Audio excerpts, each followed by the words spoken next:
This is Chris Anderson, and I'd like to read one more poem, a fifth and final poem from my book, You Never Know.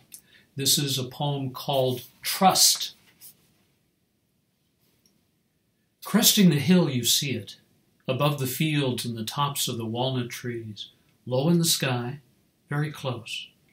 A giant hot air balloon, red and blue and green. And there's a word spelled out in the side. The letters tall as people. T-R-U-S-T. You assume it's just advertising. You think there must be the name of a bank on the other side. But lately, you've been so anxious, so afraid.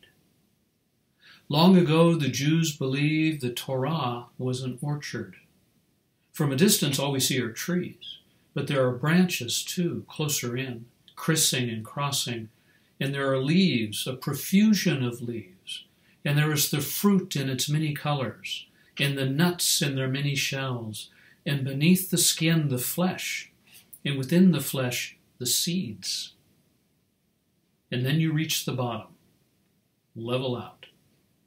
And the trees are wheeling past you, the walnut trees, twisting and gnarled. The rows are flashing by, one after the other, the long, deep, darkening lanes.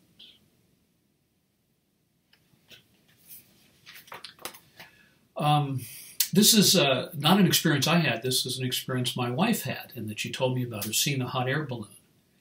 And it's obviously one of those symbols or metaphors or poems or parables that our lives give us, these things that happen. And we can read them ironically. We say, well, yeah, it says trust, but it's really an advertisement. And in the poem, I want to admit that that's true, but that there are two sides to it, that balloon is what it is. And I don't really know what's on the other side of it.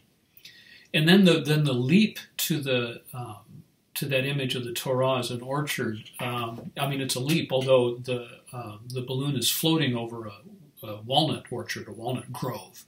So it's the walnut grove that holds this together.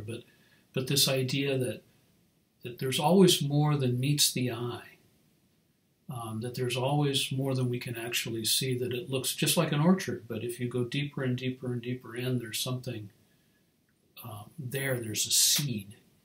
And that it's all complicated and that everything is related. It's a whole somehow. And then at the end, I'm driving through it, and those trees are I'm not looking at the balloon anymore.